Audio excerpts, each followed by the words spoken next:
The day Ethan and I got engaged, his so-called brother for life posted a status on social media. There's no such thing as a no-marriage philosophy. It's just that the person I love is about to get married, and the bride isn't me. Attached was a photo of her, in a white dress, delicately made up, poised and elegant, standing right next to Ethan. And me? I was just sitting in the corner with a stiff smile, a stark contrast to her radiant glow. At first glance, anyone would have thought she was Ethan's fiancée. Ethan, as usual, brushed it off. When I confronted him, he shrugged. It's just a status update, don't overreact. It was like punching into cotton, my anger dissolved into nothing. At that moment, I thought, I don't want this engagement anymore. That thought resurfaced again exactly 7 days before the wedding. Someone shared a group chat screenshot. In it, Tessa posted a dolled-up selfie with the caption, "Fake smiles everywhere. I can't stand girls who cake their makeup on.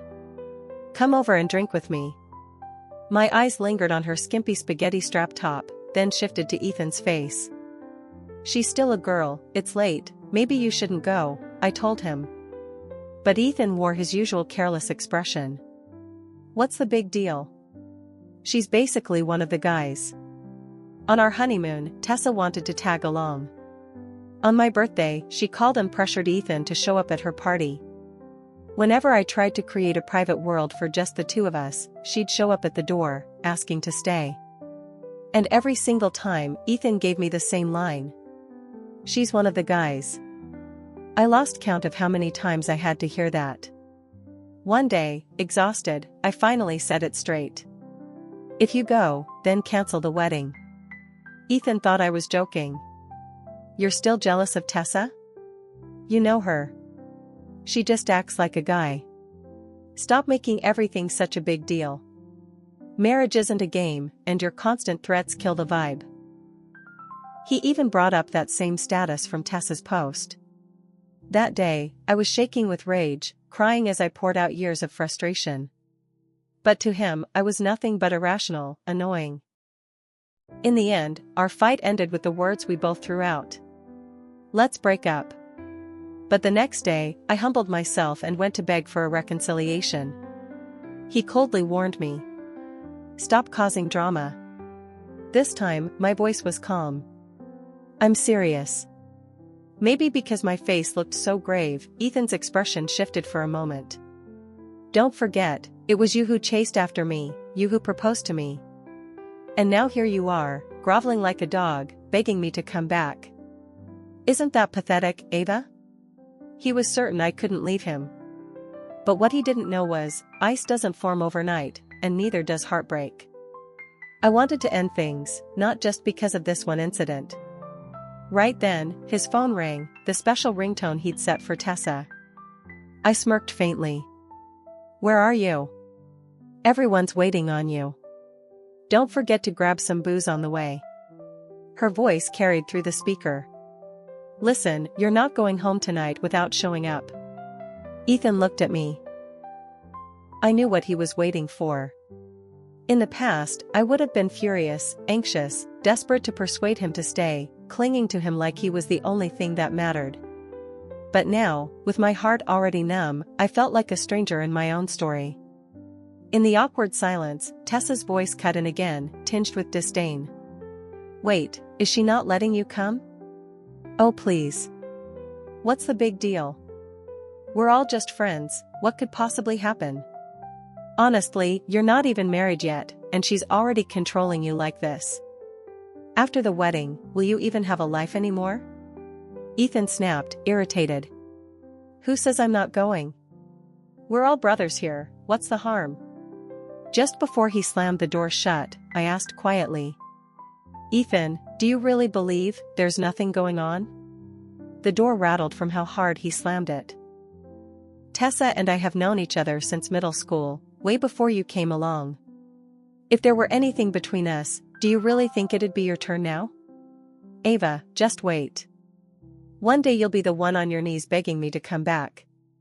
His words were so cruel, they twisted the blame until it felt like I was the guilty one. Outside the window, thunder cracked across the sky, autumn winds rushing in with a bone-chilling cold. Because of childhood memories, I'd always been terrified of thunder. Back when we were happy, Ethan had spent so much effort trying to comfort me, promising he'd stay by my side through every stormy night. But tonight, he left. I curled up under the blanket, holding myself tightly, shivering. Damn this weather, it's freezing. From the very first moment I met Tessa, I'd felt an inexplicable, powerful dislike. Back then, Ethan and I had been together for only 6 months when he said he wanted me to meet his so-called brothers. It wasn't until that moment that I realized, among Ethan's brothers, there were women too. Tessa crossed her arms, squinting at me from head to toe for a long while. Then, out of nowhere, she slapped Ethan hard on the back and laughed loudly. Good boy. The fiancé you picked isn't bad at all. I felt a wave of discomfort, but the people around us all burst into laughter. Even Ethan said nothing. Not wanting to ruin the mood, I swallowed it down. But in the name of brotherhood, Tessa brazenly wedged herself between me and Ethan. That night, the living room lights burned until morning. Ethan never came back. There were only 6 days left until the wedding.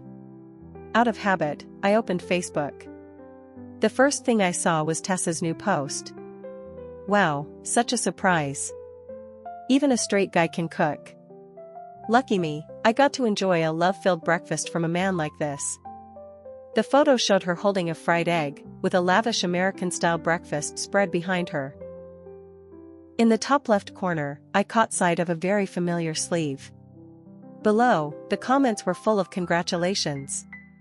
Oh my God, after chasing him for so long, finally our leading man shows a glimpse of his shirt sleeve. So the implication was that the male lead had ditched the so-called villainess and finally chosen Tessa? This wasn't the first time she'd posted something over the line. In the past, I pretended not to see. But reading people call me the villainess, my anger boiled over. My fingers flew across the keyboard, ready to fire back. But just then, I saw Ethan had already left a comment beneath her post. Breakfast is only worth it when it's made for someone who truly appreciates it. My hand froze. A few seconds later, I calmly deleted the words I'd typed. When I got to the office, my coworkers looked at me in shock. Eva, what's wrong?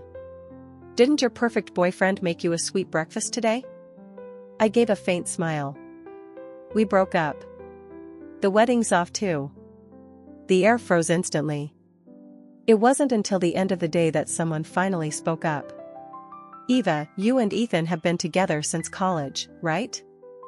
The wedding was just around the corner, breaking up now isn't worth it. Yeah, another chimed in. Last time I even saw him pick you up in that fancy BMW. He's got such great conditions. Aren't you afraid you'll regret it? Everyone took turns trying to persuade me. Only Lisa, who had stayed quiet the whole time, finally sighed. But the last time, I saw another girl sitting in the passenger seat of his car. Someone quickly brushed it off. Come on, that's nothing. Lisa shrugged. Sure, maybe it's nothing. But isn't marriage built on these so-called little nothings? If he can't even handle the small things, then after marriage, who knows how many more grains of sand will pile up? Her words made my eyes sting with tears. In an instant, memories came flooding back. I'd always had a weak stomach and was picky with food.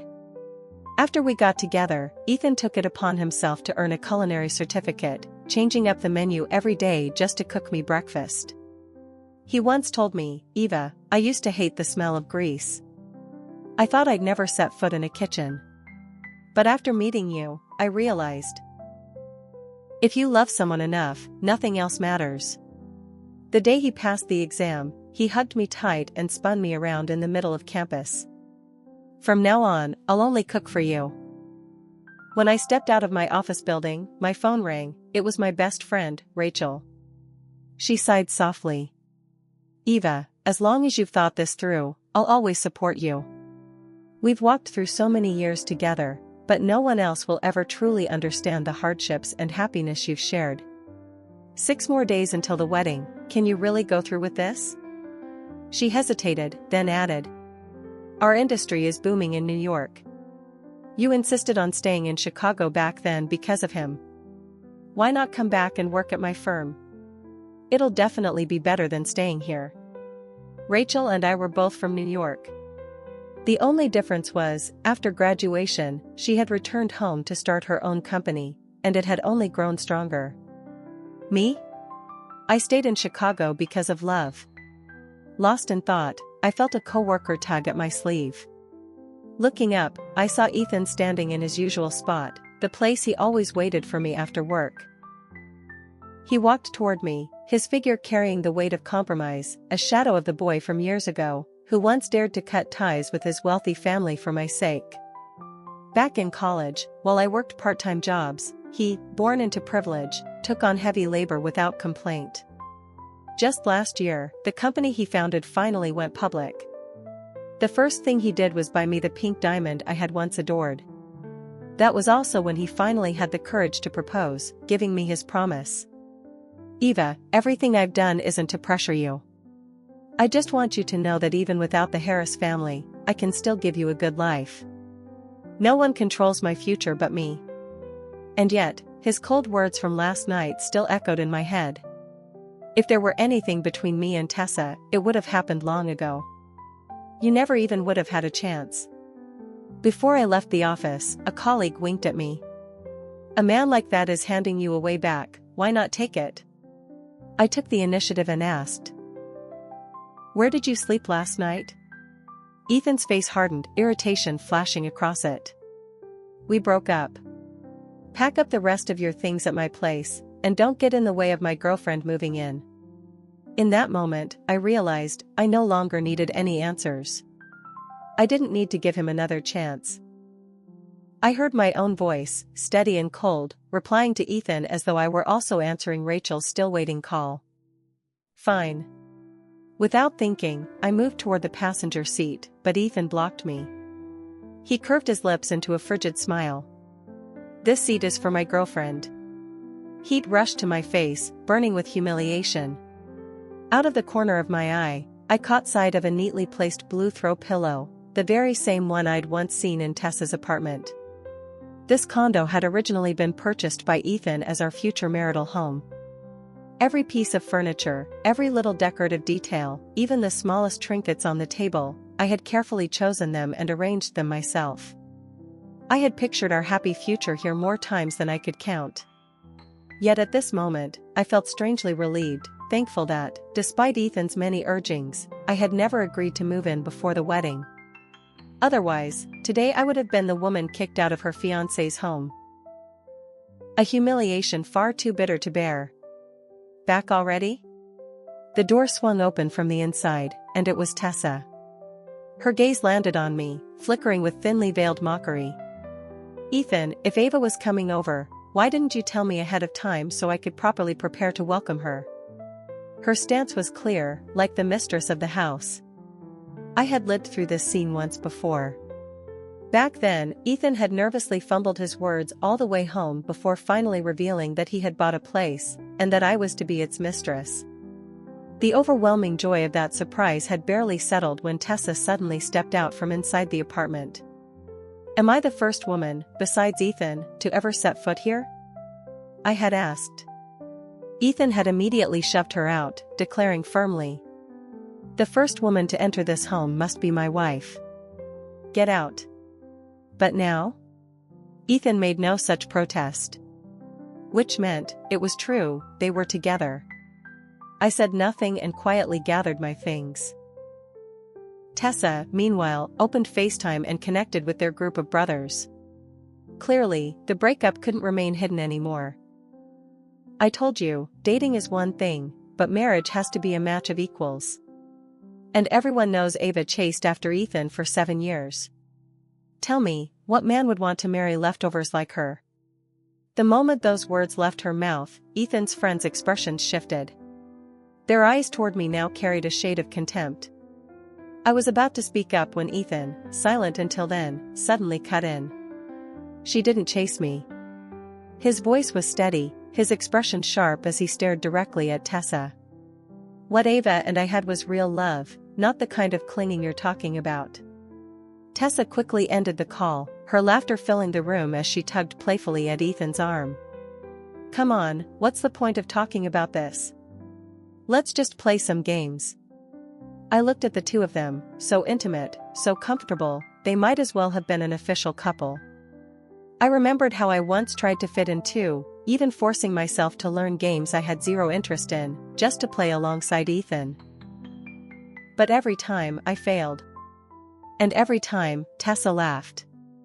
What doesn't belong to you, don't force your way into.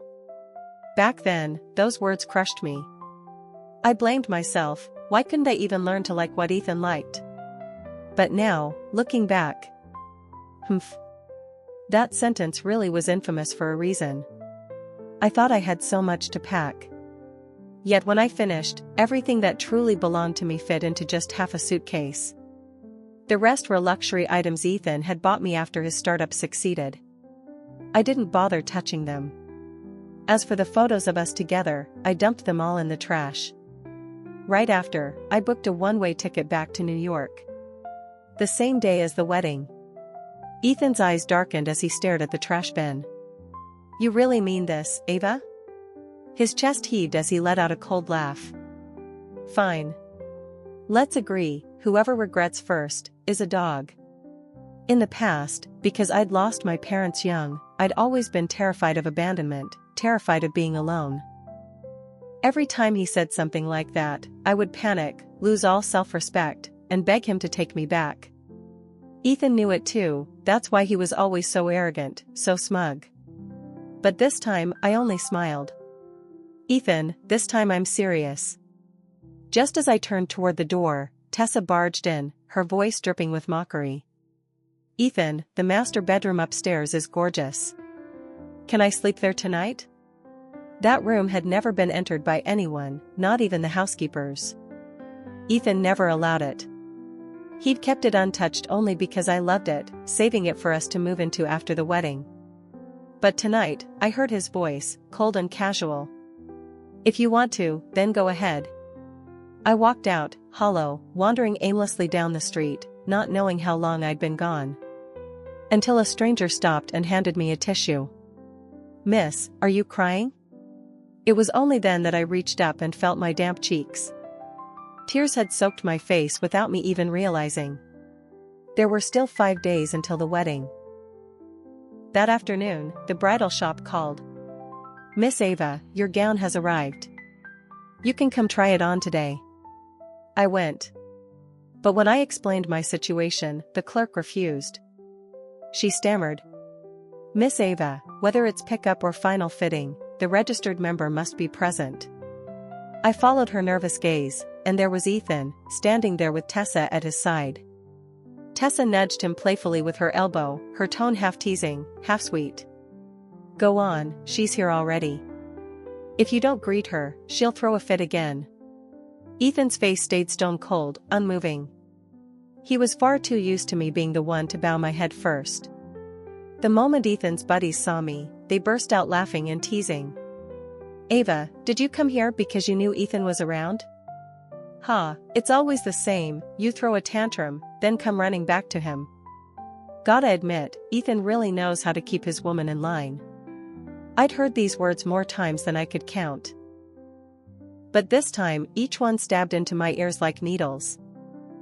Every time he said something like that, I would panic, lose all self-respect, and beg him to take me back. Ethan knew it too, that's why he was always so arrogant, so smug.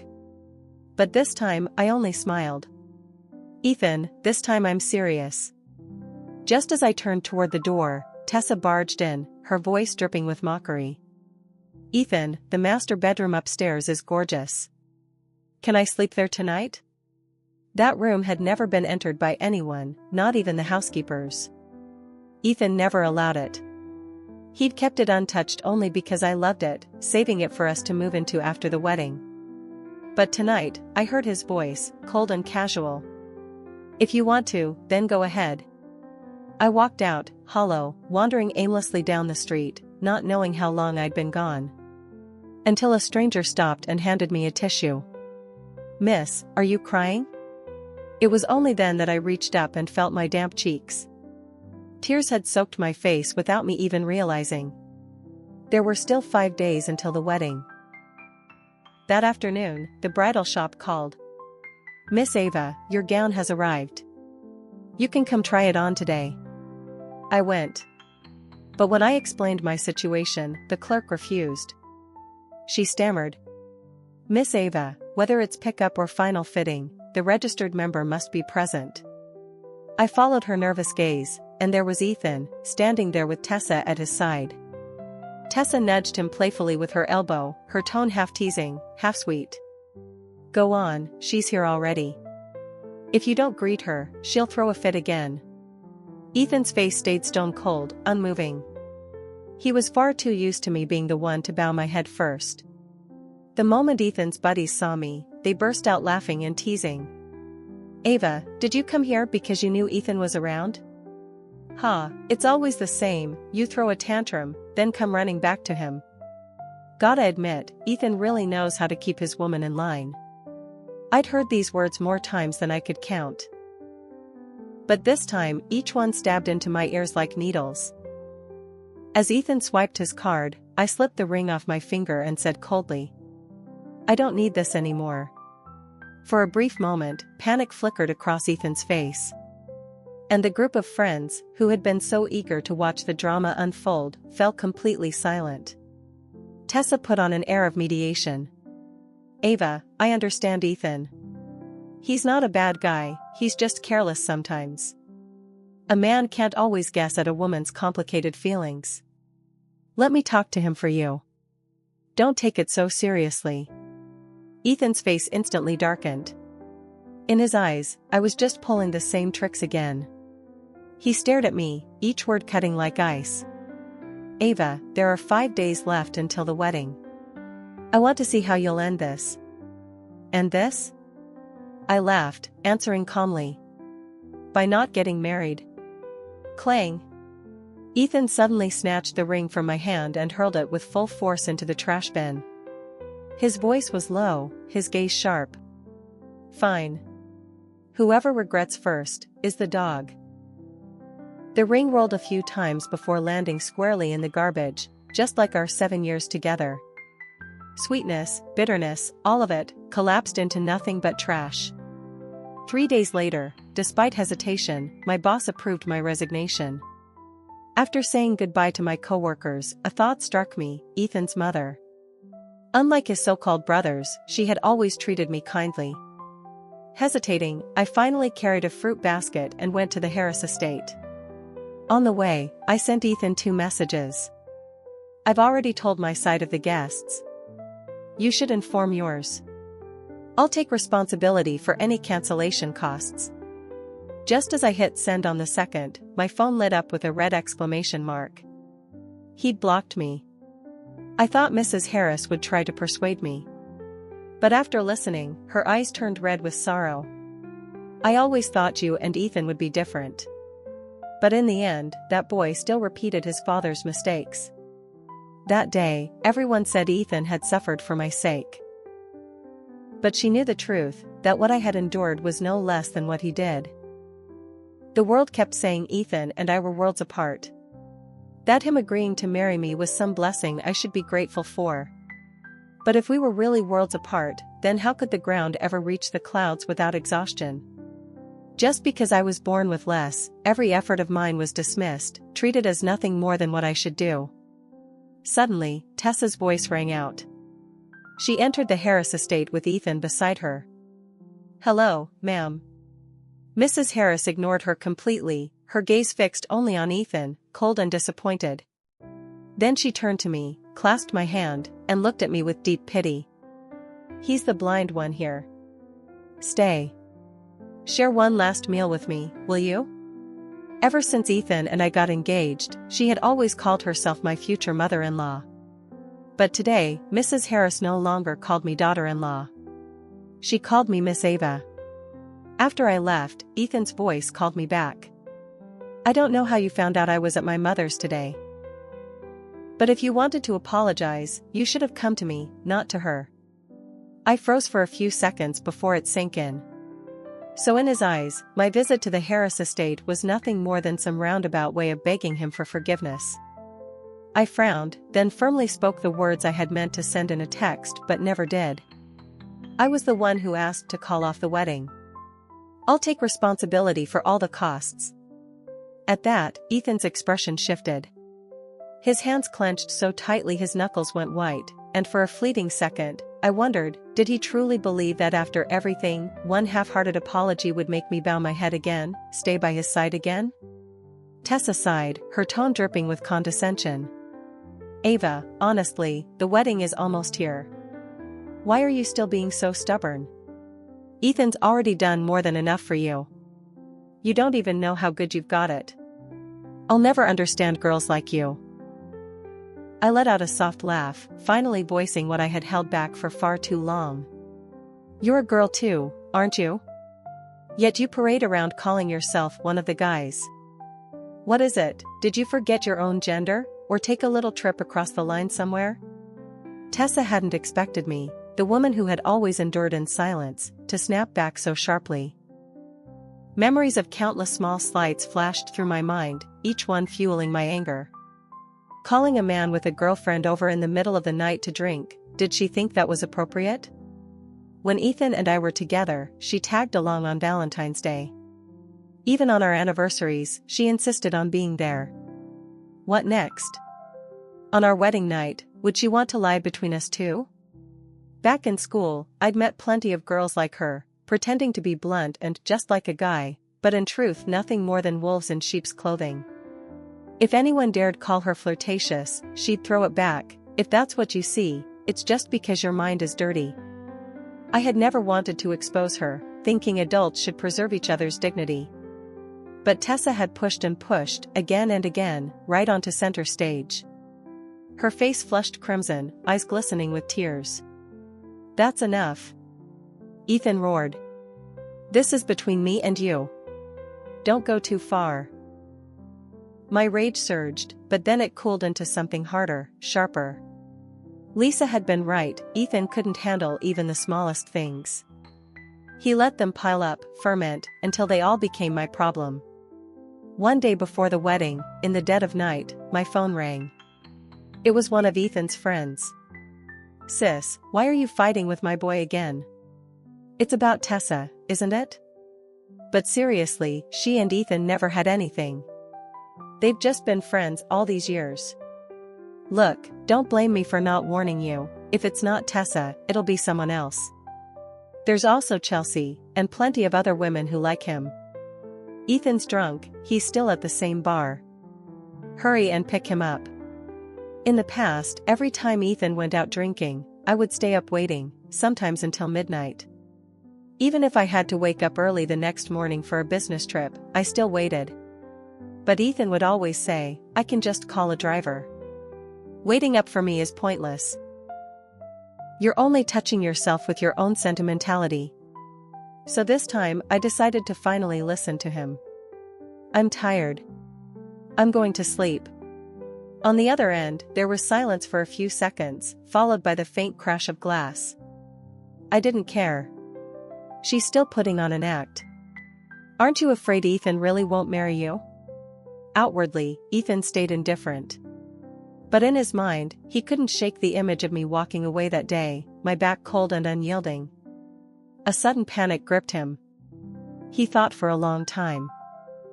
Finally, he asked someone else to call me, his way of offering me a step down. After all, I had always been the one to bow my head first. This time, what did it matter if he did it once? But on the phone, I stayed silent for a long time. Ethan's heart began to race. Was I crying? Had he finally gone too far? And then, my voice came through, icy, dripping with sarcasm. I already said it, whoever regrets first is the dog. So what now, Ethan? Are you regretting it? Ethan's temper snapped. His eyes turned bloodshot as his hand trembled around his glass of whiskey, gripping it so tightly it shook. Pathetic. There was no dignity left once you bowed your head. He shouldn't have made that call. Tessa sneered. See? I told you, Ava's just putting on a show. She doesn't have the guts to actually walk away. You all worry for nothing. Haven't you seen how much she loves Ethan? She laughed and reminded them. Remember that time you all tested her loyalty by making up a story about Ethan being in a car accident? She was on a business trip with her boss then, right on the edge of a promotion.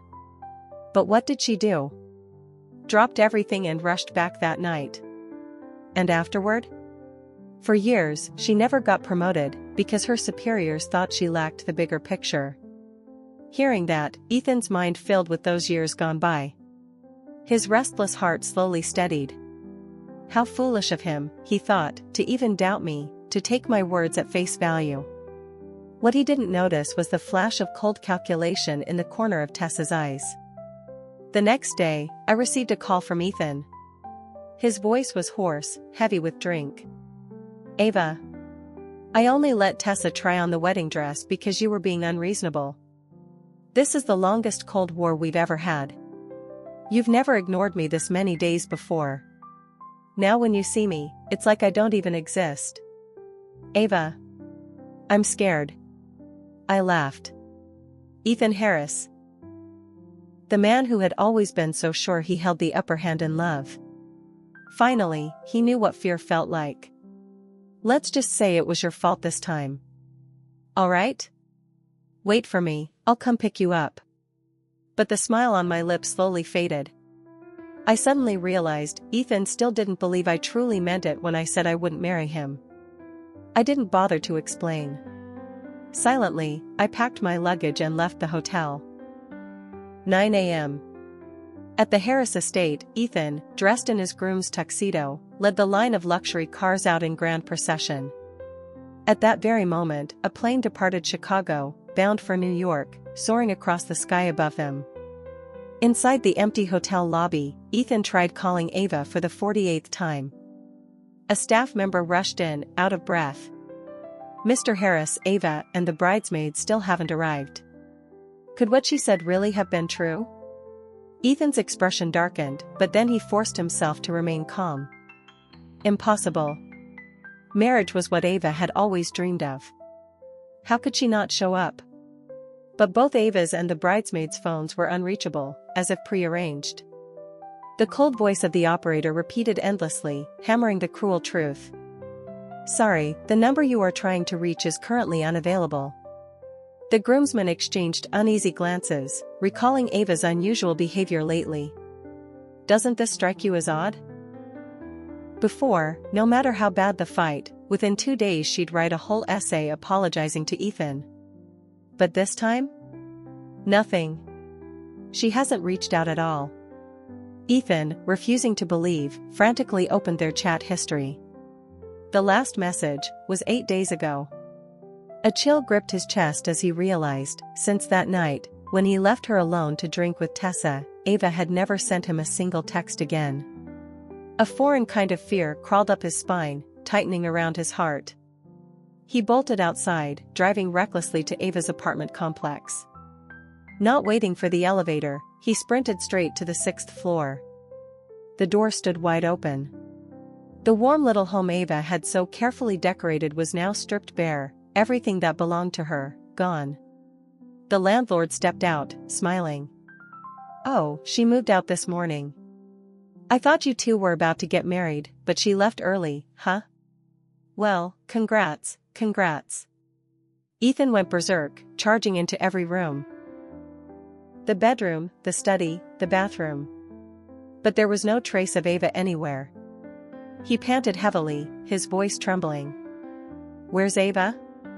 The landlord looked surprised. She checked out this morning. Didn't you know? Ethan tried to maintain composure, but when he stepped into the kitchen, he couldn't hold it together any longer. This was the place where Ava had cooked him countless meals, each one brimming with love. Now, it was nothing but emptiness. Neighbors began to gather, whispering, their curious eyes fixed on the scene. Suddenly, Ethan seemed to think of something. He pulled out his phone, dialing frantically. Mom, what did Ava say to you the other day? Do you know where she went? Mrs. Harris's voice came through, shaking with fury. You still have the nerve to ask? She left because you and Tessa pushed her to the edge. You brought shame to our entire family. Ethan's head spun, his vision blurring. Mom, don't believe the rumors. There's nothing between me and Tessa. But the very next moment, Tessa forced her way through the crowd, gasping for breath. Ethan, Ava deliberately chose the wedding day to run away. She wants to make you a laughingstock for the whole city. Ethan's eyes locked onto the wedding gown she wore. His voice was ice. Who gave you permission to wear that? Take it off. The noisy crowd instantly fell silent. The air grew heavy, even breathing felt stifled. Tessa looked up at him with feigned innocence. Didn't you say I could? And besides, Ava ran away irresponsibly. What about the ceremony now? A bond of brotherhood is stronger than anything. If she's gone, I can only take her place and marry you. Just then, the groomsmen rushed in, anxious. Ethan, the hotel is pressing. If we don't go now, we'll be late. Let Tessa stand in as the bride for now, we'll figure out the rest later. Ethan's veins bulged, his roar shaking the room. Do you even know who I'm marrying today? My wife is Ava. You're telling me to replace her with someone else? Are you out of your minds? One of them, red-faced from the humiliation of being shouted at, snapped back angrily. Wasn't it you who pushed Ava until she ran? Wasn't it you who said swapping brides didn't matter? She said countless times she didn't want to marry you anymore, and you didn't believe her. You even handed the wedding dress to Tessa. You say you didn't mean it, who'd believe that? The two sides clashed, chaos erupting. By the time the news spread, I had just landed in New York. The air was hot and humid. I sat in the terminal, waiting for the driver to pick me up. Beside me, two college girls chattered excitedly. Wow, the Harris wedding was insane. First the bride runs away, then the so-called sister shows up in the wedding dress, trying to replace her. Honestly, I'd call this drama, using brotherhood as a cover for betrayal. The blessed don't step into cursed households. Maybe that girl was lucky enough to escape. And me, the so-called blessed one, I quietly slipped away, got into a car, and disappeared into the crowd. When I arrived in New York, I joined a tour group. It was filled with young people. They sensed my mood wasn't good, but no one pried. They kept just the right distance, making me feel at ease. I thought I was finally walking out of all those suffocating emotions. But when I saw Ethan Harris again, my first reaction was still a frown. He forced a smile, his face strained. Ava, if you wanted to travel, why didn't you ask me to come with you?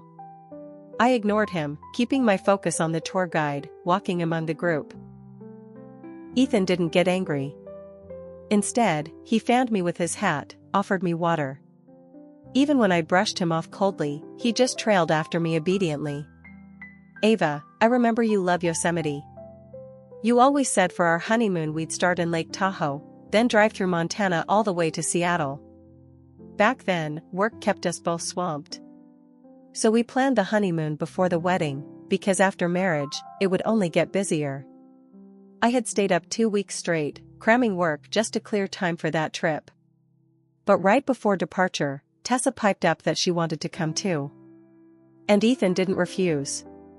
I lost all interest then. Looking back, maybe that was the first spark of my decision to leave him. Lost in thought, I stumbled, nearly falling. Ethan reached out to catch me, but another hand was faster. A young man in a purple windbreaker steadied me. Before I could thank him, Ethan shoved the man's hand away. My girlfriend doesn't need your fake chivalry. My expression froze. I turned to the man and quickly apologized. Then, unable to contain it anymore, I shoved Ethan back hard. What the hell is wrong with you? Ethan pretended not to notice my anger, forcing a smile. Ava, when will you come home with me? Your mother's wedding dress, I washed it myself, it's spotless. And the hotel, I bought the whole place. Whenever you want to marry, we'll marry then. I stared at him, my voice cold. Do you think any of that means anything? There's no road back for us. Ethan's eyes turned red, panic creeping in. Ava, I never once thought about breaking up. As long as you come back, everything will be as if it never happened. We can start over, okay? Even now, he chose to dodge, to circle around his mistakes rather than face them. I sneered, meeting his gaze. Ethan, when another man treats me kindly, you call it ulterior motives, fake chivalry. But Tessa, after everything she's done, you really believe that's not a problem? Ethan's eyes flickered with hesitation. I never thought things would turn out like this. I laid it bare. No, you just wanted to sway between me and Tessa, enjoying the thrill of hiding behind the excuse of just friends, indulging in that ambiguity. You didn't think you were doing anything wrong, did you? Every time you watched me and Tessa fighting over you, I bet you felt proud of yourself, didn't you? People who can casually say, let's not bring up the past, are always the ones who were never hurt by it. That day, Ethan lowered his head and walked away in silence. When the trip ended, I joined Rachel's company, throwing myself into work again. On my first day, I finally realized her words had been true. Business in New York was fiercer, harsher. What might take a whole day in Chicago had to be done in 2 hours here. But with the jaw-droppingly high salary Rachel offered me, I had no choice but to give it everything I had. The next time I ran into Ethan, I froze for a moment, realizing it had been so long since I'd last thought about him. He caught that fleeting expression instantly, his face looking even more fragile. It took him a long time before he managed to squeeze out a complete sentence. Ava, are you doing well these days? I glanced down at my watch and didn't answer. And that was when I noticed. His eyes were sunken, his face gaunt, none of that old confident arrogance remained. We once had such beautiful days together, he whispered, so how did it end like this? We've been together exactly 2,555 days. Have you really forgotten it all? He wanted to step closer, but when I instinctively took a step back in disgust, he froze. I shook my head. Ethan, love requires both people to put in the effort. For 7 years, you sacrificed for me, and I loved you too. I gave you everything I had. But then, something changed. And you know better than I do what that was. His face turned pale as I stared straight into his eyes and finished. It was because you abandoned me when I was sick, just to run to Tessa. Because you agreed to let her join us on our honeymoon. Because you chased after the thrill of her teasing while dismissing my pain. This ending, it's the sum of all the times you let her wedge herself between us. The last trace of light in Ethan's eyes flickered out. Still, he tried to hold on to a thread of hope. Ava, if nothing else, can we still be friends? But time was up. My patience had already run dry. Stop pretending. The very words Ethan once used to scold me now turned into a blade, piercing straight back into him. He buried his face in his hands and broke down, crying in despair. Later, I heard he never gave up searching for me. But every attempt was stopped, by his own mother. Until one day, I unexpectedly received a package. Inside was the wedding dress. Pure white, pristine as if brand new. But both he and I knew, the past could never be restored. By then, the faint imprint of the engagement ring had long faded from my finger. And I had already started a new life. Years later, I heard Ethan and Tessa were still entangled, clinging to each other. As for me, I was wearing a wedding gown, walking into a ceremony of my own. My husband was a man from New York, gentle and respectful, yet firm enough to turn down unreasonable demands from others.